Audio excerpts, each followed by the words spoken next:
All right, so immigrants. I got the stats, man. Just like a quick bite of the factoids coming up is, did you know that legal immigrants to the USA commit around half as much crime as illegal immigrants? And that might make you mad, and that's fine. But wait, did you also know that native-born citizens commit around twice as much crime as illegal immigrants, which is quadruple the rate of legal immigrants? So yeah, I hope you find that interesting, and I hope that that's a good primer for how complicated this issue is. And you guys, I wasn't planning on going all topical after only a few episodes of this here Grepublibat video blog.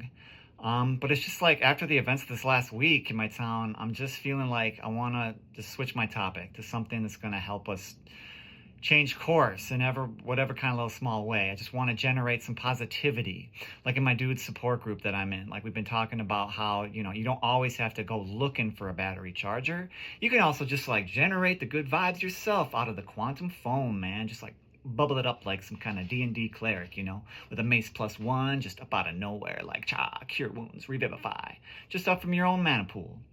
But yeah, wish me luck. Here we go, you guys. Okay, so if we're gonna save this country from itself, just like we've had to do so many times in its history, we got to start seeing each other's perspectives more, seeing each other.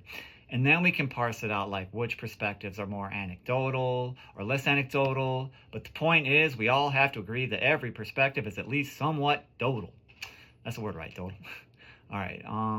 Oh, and side note, everybody, let's just stay vigilant every second you're online, because I've been seeing some really convincing AI computer-generated foreign troll farm stuff, man. Bots, man. Whatever it is, stay skeptical. Stay skeptical of me, man. Maybe I'm a bot. You don't know. Like, just make sure to double check any of this stuff I'm throwing at you. All right. Bart, let's get down to some more of those notes. All right. So immigrants, let's zoom out first. Okay, start with the big picture. Get your bearings. So I want you to picture a map of the USA in your head. Okay, so there's like 342 million souls walking around in the human suits right now within these borders. And around 11 million of them are unauthorized, illegal, undocumented, whatever word you prefer. And for reference, it's about 1 in every 30 people in the country right now, 1 kid in every classroom. Now compare that with the around 39 million immigrants are here with legal documents. That's 1 in 9 people in those red, white, and blue borders. And so, if you're feeling one way to think about it is if you're fielding a baseball team with an average assortment of people in this country, at least one of your players is an immigrant, and on a quarter of those teams, that's 1 in 4, the immigrant player doesn't have official papers. And that's just one way to wrap your head around those stats. And as we go through these stats, you guys, I'm going to ask everybody in this whole blog, anything I talk about, just try to let these stats soak into your nervous systems, especially the ones you don't like for some reason. You gotta absorb all of them if you want to heal the world, make it a better place for you and me and the entire human race. Knowledge of all factors is the medication that helps us tone down our hatreds so that we can see the world more clearly, the complexity of the world. We got to sort the anecdotes. Okay, next let's get a handle on how our immigration rates compare to other countries in case that's helpful. So the USA is 42nd on Wikipedia's list of countries by net migration rates. So is that up there, down there? I mean, it's up there in the upper quarter of countries at least. So if your propensity is to think that this is a big deal issue, you got stats to back that up. That's your truth. That's fine. But at the same time, there's 41 countries higher on the list, like Ireland or Switzerland or Australia, and they're all experiencing more than double of our rate of foreigners who want to come party with them presently. And think about all this what you will. Again, just let it all soak in. Hopefully it'll temper any, crazy thoughts you got going on. But yeah, again, please just sit with me. Whichever one of these takes was the opposite of where your mind latched onto, just sit with it. All right, next real quick, the numbers on deportation rates by administration. And these are just a big nothing burger in my opinion, y'all. I mean, don't let anybody say there's been that much change between years or administrations, Republican or Democrat, the last couple of decades. So Obama's first term is 1.6 deportations those 4 years. Then his second was a bit less, 1.5. Next up was Trump's first term, and there were about 1.2 million. And then Biden deported about 1.5 million. So I don't want to hear anybody saying like anybody's all that much better or worse, whichever your perspective is, at enforcing immigration law. The numbers are too similar. And I mean, if you were mincing that 1.2 Trump number next to the 1.5s and the 1.6, maybe there's a factor about, maybe Trump allowed fewer people in with his taxes or whatever it is. I mean, that's a theory. But just dive deeper into it if you want. But again, these aren't big differences. So we can move on to some economic topics. Let's do that. All right, so leading with the positive, illegal immigrants pay into the tax pool upwards of around $100 billion a year in payroll taxes that they don't get refunds or official services for, is they don't have the papers for it. And I mean, that's a good 1.5% of all the taxes collected by the feds in the states a year, for reference. So that sounds pretty good, right? We'll take it. But the flip side of that is that they also absorb around that same amount, give or take, when you add up expenditures such as healthcare, food stamps, housing programs, and public education for their kids. And I guess my main point is here, after I looked at the numbers, is that they can go either net positive or net negative. They can be a drain on or a boon to the national coffers. This can be spun depending on what you're trying to prove. I mean, you can spin the stats, That's something you got to watch out for in this life and in politics. Stat stacking. So just keep that in mind, and please refrain from the sensationalizing of any of all this. It's a complicated situation. Let's be kind. Okay, I'm sorry. I just sound but okay. Let me get going on the next part here. Okay, and you guys, it's really interesting how these numbers are so similar and close. But check it out. And they just seem a little bit tidy when you round them. But there's about 7 million unemployed citizens in the U.S. at any given time, while there are about 8 million undocumented people who are employed. So 7, then 8. La la la. But again, I want to know, where did your mind go with that? Did you think, well, gosh, that's so great. Those illegals are doing all that hard work for those lazy unemployeds won't do? Or did you think something like, man, if we just kicked out all those 8 million undocumented workers, then there'd be more than enough jobs for the real-time citizen worker bees. Unemployment solved. Okay, yeah, but again, it's just whatever your thought was. I want you to stop and try on that other hat for a while. Can you empathize with it? Can you empathize with the legal, did their papers immigrant who feels like, hey, look at all these other people trying to cut in front of me? There's a line to get off the freeway, and they're just coming on, and they butt in, and it's this ain't no zipper merge. You gotta wait your turn, jerk. But we've all been there. But then also, what if that person in that car or their passengers are under some extreme crap luck duress, and it's an emergency, and they don't know how to call an ambulance or get one, or it's just too late. Or if you have an imagination, I just want you, if you're still listening, just think of a reason some immigrant might feel like they had no choice but to break the law to move somewhere. Maybe they don't even know how to fill out the papers, but maybe they weren't privileged or they didn't have the know-how. I'm not excusing it. I'm just asking you to put yourself in other people's shoes. Feel the nuances. Seek out the nuances. Another big nuance is that it's not as easy as a light switch with the "they took our jobs" contention. Because it's not like all the unemployed people are living at the same places as the jobs that the undocumented people do. Right? And the other nuance is there's the idea that, hey, unemployment, when I'm employed, my benefits aren't freebies, they're entitlements. Personally, I was unemployed this one time.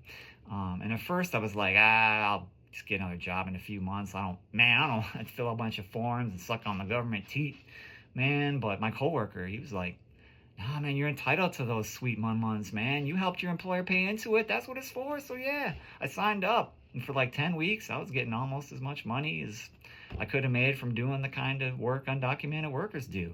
It's a factor, fill out some forms every week or bust my butt, I don't know, man. That's my anecdote. And I was working, on finding another job for a little bit at that time, and that's an element. But all right, next up, the training factor. What jobs are everyone good at doing?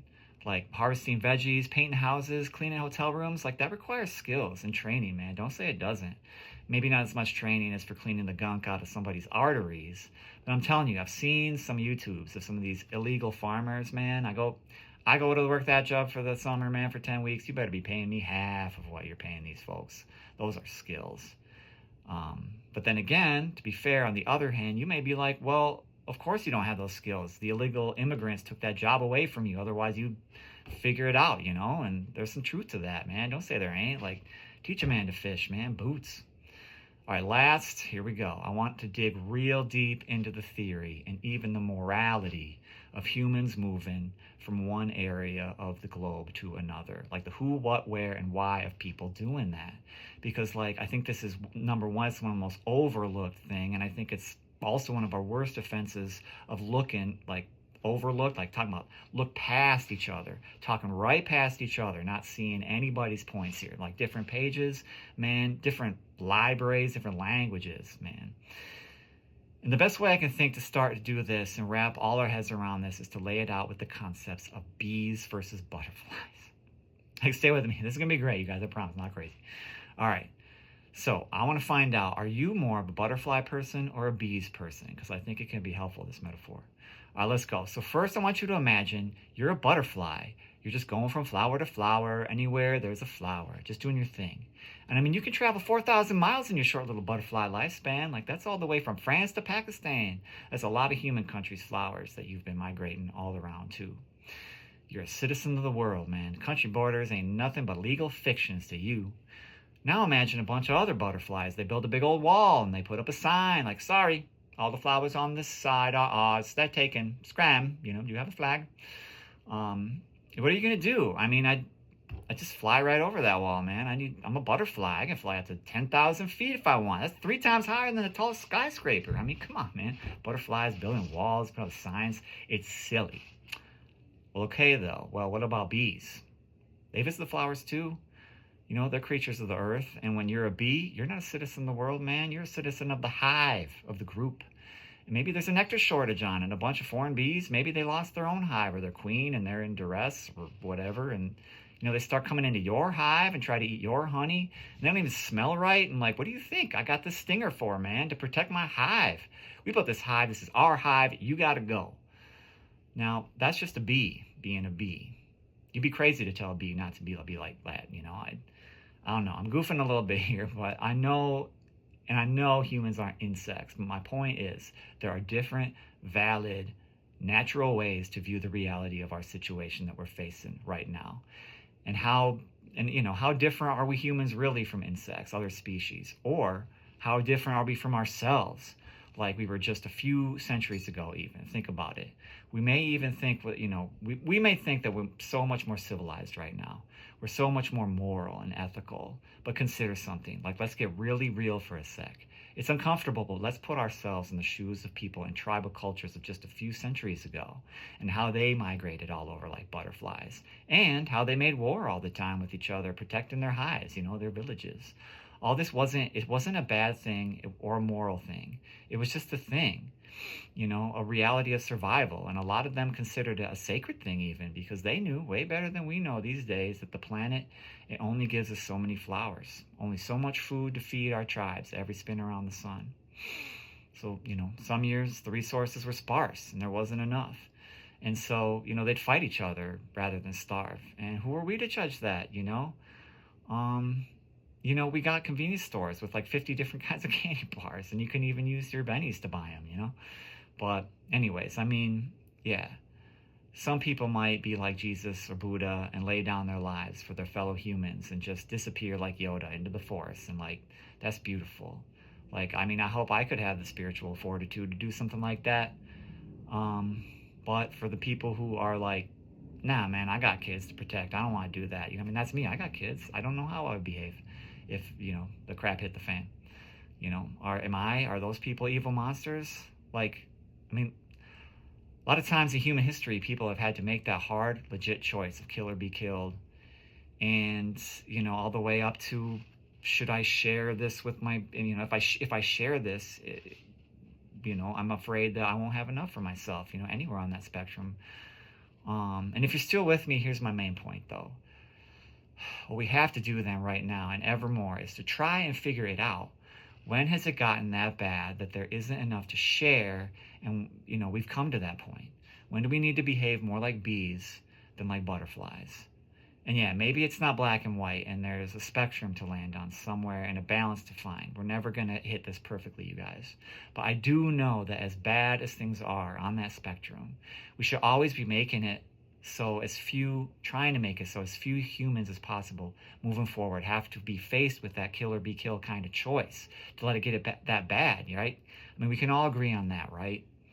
So I'm just trying to be real with you, man. I mean, I'm always hoping technology or whatever will help keep us, as many of us walking around in our human suits for as long as possible. I'm hopeful. And, I don't mean to catastrophize or minimize. Like, there are people even right now starving in the world, and that should be mentioned. But what I'm saying is that the planet giveth and the planet taketh. And, maybe someday on a scale we've never seen. And again, let's not morally judge people whose thinking aligns more with that cosmic reality, more with the protective, tribal bee mentality. But then again, at the same time, let's not let fear make us go all, against them, shut my hive doors too soon. Let's tailor our systems and our laws and even our hearts to the actual needs of the moment, to the actual flowers and land and resources we have available to share at any given time. Don't give in to fear, but don't ignore the realities either. And I mean, even butterflies fight each other over territory sometimes. It's rare, but it happens. Just like we're fighting, we got people fighting right now, We just got to forgive each other as fast as we can. And, even bees accept other foreign bees into their hives sometimes, this has been observed in nature. It happens more than you think. Most of the time they say scram, but a lot of times they'll let some in. All right, and like I say all the time, with all this stuff I just threw at you, like only a Sith Lord, only a Sith Darth Vader deals in absolutes, Don't go to the dark side, you guys. Like, be like a Jedi. Bring balance to the Force. I want to know. And I want to know, like, what do you think? What do you think is out of balance right now? I know what I think, but I want to know, what do you think? And how are you going to help heal the divide? If you're still watching this, I know you want to. And thanks for that. And thanks for watching. And I'll see you at the next Grepublibat vlog.